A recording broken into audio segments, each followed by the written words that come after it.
Դուք ընդունում եք Հայաստանի Հանրապետության դատական համակարգի որոշումներն ու վճիռները, կան դատական համակարգի որոշումներ եւ վճիռներ, համաձայն որոնց ինչ որ կայքեր, որոնք փորձ է արվում կապել իմ անձի հետ, դատարանի որոշմամբ այդ կայքերը ինձ հետ կապ չունեն։ Իսկ ինչպես եք վերաբերում են անձանց, ովքեր ֆեյքերի միջոցով ինչ-որ բան են մարդկանց ասում, Ես ընդհանրապես ընտանիք են ներխուժում, այդ ֆեյքեր պահողները ինչպիսի անձինք են, ինչ գնահատական կտակ։ Եկեք ազնիվ լինենք, ես ինքս անձամբ բազմաթիվ անգամ ֆեյքային գրողների զոհ եմ դարձել եւ միանշանակ ես կողմ եմ նրան, որ երբ որ մարդիկ դիմացինին ինչ որ բան են ցանկանում ասել, դա պետք է անեն բացառապես իրենց դեմքով եւ իհարկե կոռեկտության սահմաններում։ Ձեր երեխայի ծնունդի հետ կապված շնորհավորանքը դարձավ այսպես քաղաքական նաեւ քննարկման թեմա, դրան ինչպես եք վերաբերում, արդյոք դա չի գալիս նաեւ ձեր այս տարիների գործունեությունից, արդյոք չի գալիս նաեւ նրանից, որ կրկնեմ, ձեզ կապում են մարդկանց երեխաներին թիրախավորելու հետ, մարդկանց կանանց թիրախավորելու հետ։ Իսկ դուք երբևիցե տեսել եք, նկատել եք կամ կարող եք գոնե մեկ օրինակ բերել, երբ որ ես թիրախավորել եմ որևէ մեկի երեխային, անչափահաս։ Ասում են ֆեյքով։ Շատ սխալ են ասում, դա ակնհայտ կեղծիք է, իսկ ինչ վերաբերում է իմ գործունեությանը, թե արդյոք դա է դարձել պատճառ, ոչ ընդդիմության, ոչ բարեկրթությունն է դարձել դրա պատճառը, որովհետև անչափահաս երեխային թիրախավորելը նամանավանդ նորածին, կներեք, բայց առնվազն անընդունելի է։ Ու շատ հաճախ նաև ոմանց կողմից այդ տեսակ պահվածքի դրսևորումը իմ կողմից է արժանացել քննադատության։ Դուք թույլ տվեք շարունակեմ։ Շնորհավորել եք որևէ մեկին։ Այս տարիների ընթացքում օրինակ ձեր մեջ այդքան ուժ գտել եք, որ որևէ մեկին հրապարակային, օրինակ Նիկոլ Փաշինյանի սուր քննադատության ենթարկող մարդկանց, ձեզ սուր քննադատողներին երբևէ շնորհավորել եք։ Եղել են առիթներ, որ ցավակցել եմ ինչ-ինչ հարցերով եւ ինչու ոչ նաեւ շնորհավորել եմ։ Ինչ վերաբերում է մանկահասակ երեխաներին թիրախավորելը, այդ գործելավոճը ինձ համար անընդունելի է եւ բնականաբար դա քննադատելի է։ Անկախ նրանից, թե երեխայի ծնողները ինչ քաղաքական հայացքներ ու դրսևորումներ ունեն, երեխաները դրա համար պատասխանատու չեն կարող լինել։ Պարոն Չապյան, ձեր եւ Արայիկ Հարությունյանի հարաբերությունները վերջին շրջանում ինչպիսին են եղել, որովհետեւ կան խոսակցություններ, որ լարվել էին եւ մասնավորապես հրաժեշտի ժամանակ Արայիկ Հարությունյանին դուք ներկա չէիք, համենայն դեպս տեսանյութերում չկար, նաեւ այն վերջին լուսանկարում դուք չկայիք, երբ Արայիկ Հարությունյանը հրապարակել էր կառավարության աշխատակազմը, այդտեղ։ Իմ եւ Արայիկ Հարությունյանի հարաբերությունները բավականին լավ են։ Մեր հարաբերություններում ոչ մի բան չի փոխվել։ 5 տարիների ընթացքում մենք շատ կառուցողական աշխատանք ենք ունեցել իրար հետ եւ այդ աշխատանքը ես ավելի քան վստահ եմ, որ մենք շարունակելու ենք ազգային ժողովում որպես ազգային ժողովի падգամավոր։ Իսկ ինչ վերաբերում է իմ այդ լուսանկարում ներկա գտնվել չգտնվելուն, ինչպես նկատեց հարգելի գործընկերը, ես որդի էի ունեցել նորածին եւ զբաղված էի այդ հարցերով։ Խունքի վարչապետի աշխատակազմից դուրս եկաք եւ Արայիկ Հարությունյանը եւ դուք տեղափոխվեցիք։ Եկեք մի պարզ բան հասկանանք։ Արդյոք որևէ տեղ թերացել էիք, որպեսզի որ տեղափոխվեցիք այստեղ։ Արդյոք թերացել ենք թե չէ, գիտեք այդ հարցին ես զերծ կմնամ պատասխանելուց, այդ հարցի պատասխանը կարծում եմ պետք է տա այն մարդը, այն քաղաքական առաջնորդը, ով այդ պաշտոնը վստահել էր մեզ, իսկ ինչ վերաբերում է ինչի վերցրեցինք падգամավորական մանդատը, շատ պարզ պատճառով, որովհետև падգամավորական մանդատը մեզ տրվել է ժողովրդի լեգիտիմ ընտրությունների արդյունքում, եւ ես այդ ամենի կողմնակիցն եմ, որ ժողովրդի լեգիտիմ ընտրությունների արդյունքում տրված քաղաքական այդ մանդատը պետք է վերցնել եւ տեր կանգնել դրան։ Ակնկալիքներ ունեք նոր մեկնարկած նստաշրջանից եւ ինչ ակնկալիքներս հետեւյալն են, որ ես միտված եմ նրան, որ կառուցողական աշխատանք կլինի ընդդիմության եւ քաղաքացիական պայմանագիր խմբակցության միջև, համենայն դեպս միտումս դրան է եւ բնականաբար պետք է լինեն քննադատություններ եւ ինչը ոչ նաեւ բանավեճեր, բայց հուսով եմ դրանք կլինեն բարեկրթության սահմաններում միայն որ ծափերի մասին է խոսքը։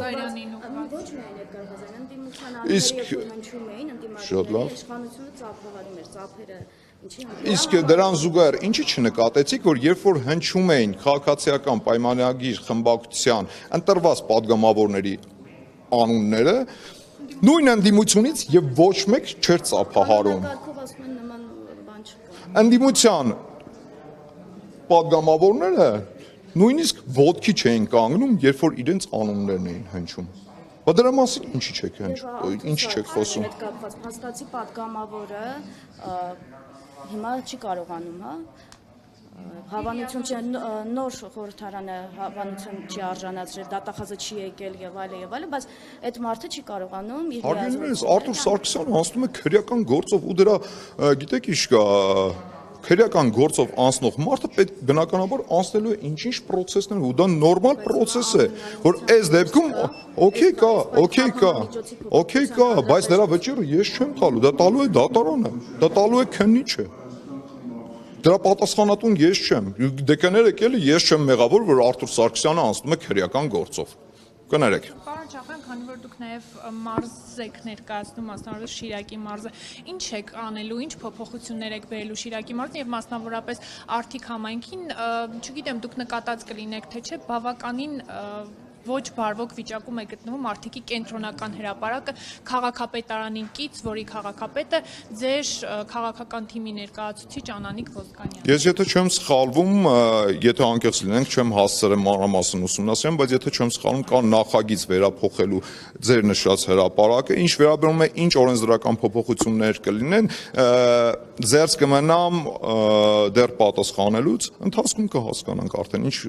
օրենսդրական փոփոխություններ կարելի է հանդես գալ։ Պարոն Չախյան, քանի որ դուք Գյումրիում արտահերթ ընտրություններ այնուամենայնիվ լինելու են, թե այդ մտքից իշխանությունը հետ կգանգնել։ Գյումրիում կա խնդիր, դա միանշանակ է, որ այդ խնդիրը պետք է լուծվի, դա էլ է միանշանակ։ Պայմանավորվել եք Արթիկի դեպքում չեք տեսնում, Այսինքն որովհետև կներեք, բայց Իսկ դուք նախագծերը Արթիկի դեպքում տեսնում եք այն հսկայական փոփոխությունները, որոնք տեղի են ունեցել։ Օրինակ ես տասնամյակներով նախկինների ժամանակվանից սկսած փողոցները, որոնք ասֆալտապատված չեն, շարունակում են ոչ ասֆալտապատված կամ լավ, դա չի մտնում որևէ ծրագրի մեջ Արթիկի կենտրոնական հրապարակում նստարանները մասնատված վիճակում են, որտեղ որևէ մեկը չի կարող։ Եկեք մի բարձ բան հասկանանք, որ գիտեք ինչ կա, այն որ 30 տարիների ընթացքում ոչ մի աշխատանք չի արվել ու այսօր մեղադրել իշխանությանը, թե ինչի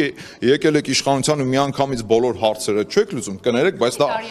բայց դա անարդար է։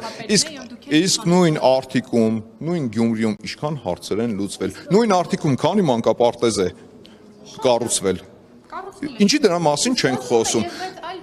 Հիմա եկեք հասկանանք, առաջնահերթ խնդիրներ կան։ Կառուցեցինք մանկապարտեզները, ինչքան գիտեմ հիվանդանոցը հիմնանորոգվել է, չէ՞, եթե չեմ սխալվում։ Նորն է կառուցվում, նոր դպրոց է կառուցվում։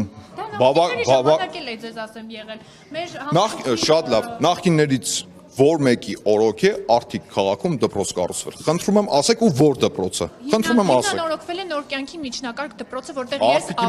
Արթիկի մասին է խոսքը։ Ես Արթիկի դպրոցում սովորել եմ։ Նոր կյանքը գտնվում է Արթիկի համայնքում։ Հիմնանորոգվել է, բայց չի կառուցվել։ Արթիկում հենց հիմա դպրոց է կառուցվում։ Արթիկում հենց հիմա դպրոց է կառուցվում։ Նախկիններից որ մեկի օրոք է Արթիկում դպրոց կառուցվել։ Գիտեք ինչի չեք հիշում։ Մի բարձ պատճառը, որովհետև ոչ մեկի օրոք դպրոց չի կառուցվել։ Բայց եղան հրապարակումներ, որ Վարդան Ղուկասյանի հետ կարծես թե իշխանությունը պայմանավորվածության է եկել։ Այս մասով ինչ կարող եք ասել։ Անլուրջ է, առնվազն անլուրջ է։ Ես գիտեք ինչ կա, առնվազն պետք է միամիտ լինել հավատալու նրան, որ իշխանությունը կարող է գնալ ինչ-որ ստվերային պայմանավորվածությունների կոռուպցիոներ Վարդանիկի հետ։ Կներեք, բայց դա անլուրջ է, էլի։ Այսինքն ընտրությունների թեման դեռ ձեզ համար ակտուալ է իշխանությունը։ Իհարկե ակտուալ է։ Գյումրիում կա խնդիր եւ այդ խնդրին պետք է լուծում գտնել։ Միանշանակ է դա։ Պարոն Չախյան, քանի որ այդ բարքերից եք նաև խոսում, Հայկ Կոնջորյանի եղբոր Ավետ Կոնջորյանի դրվագով նայել է ծեծի ենթարկվել, բայց նաև ինքն է թույլ տվել խուլիգանական արարք։ Դուք դատապարտում եք երկու գործողություններ։ Ես դատապարտում եմ ցանկացած բռնության դեպք։ Տեղի է ունեցել բռնության դեպք Հայկ Կոնջորյանի եղբոր հանդեպ։ Բռնությունը դատապարտելի է եւ բնականաբար դա անընդունելի է։ Մնացածը թե այդ բռնությունը ինչի արդյունքում է եղել, ինչի հետևանք է եղել, ինչից է ծագել, դա պետք է ուսումնասիրեն իրավապահները։ Ես զերծ կմնամ որովհետեւ մեկնաբանություն տալուց։ Իրավապահները թող զբաղվեն, ուսումնասիրեն եւ իրենց իրավական գնահատականը տան այդ ամեն ինչին։ Նրա կնոջ նաև աշխատավարձը կոռուպցիայից խոսեցիք, հայ փոստը, որը հիմա ասում են վնասով է աշխատում, մենք տեսանք թե ինչքան աշխատավարձ է ստանում Հայկ Կոնջորյանի կինը։ Բայց այդտեղ կոռուպցիայի դեպք ես չեմ տեսնում։ Ողորմավորություն, Եթե օրենքով սահմանված կարգով մարդը աշխատավարձ է ստանում, ինչ կոռուպցիայի մասին է խոսքը։ Այլ հարց է, որ դուք արդարացի չեք համարում այն աշխատավարձի չափը, որը ինքը ստանում է, դա հարցի լրիվ այլ կողմն է, բայց կներեք, այդտեղ կոռուպցիա չկա, որովհետև մարդը ստանում է ամսական օրենքով իր համար նախատեսված աշխատավարձը։